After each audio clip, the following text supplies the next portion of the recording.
अगर आप चाहते हैं अनीता म्यूजिक के ऑडियो वीडियो सबसे पहले आप तक पहुंचे तो लाल बटन दबाकर चैनल को सब्सक्राइब करें और हाँ, बेल आइकन को दबाना ना भूलें।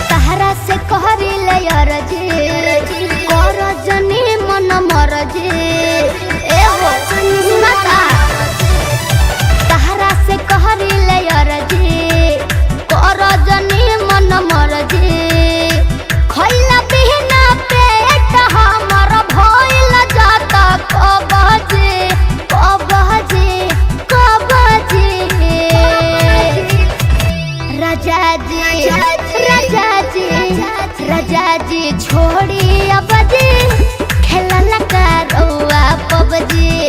राजा जी छोड़ी अब जी खेलला करुआ पबजी।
राजा जी छोड़ी अब जी खेलला करुआ पबजी। राजा जी छोड़ी अब जी खेलला करुआ पबजी। अरे सुनी ना, सुनी ना।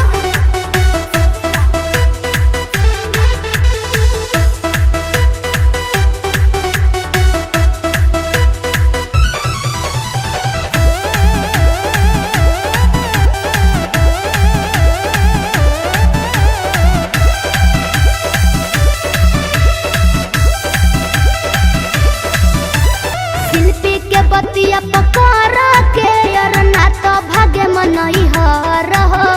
दिने पर दिन बिगड़ल जाता तहरा नइखे फिकर हो।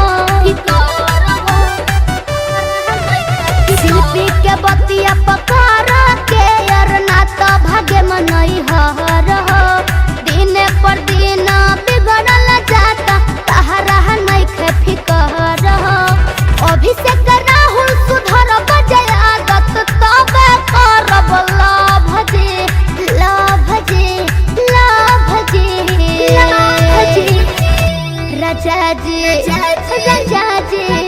राजा जी छोड़ी अब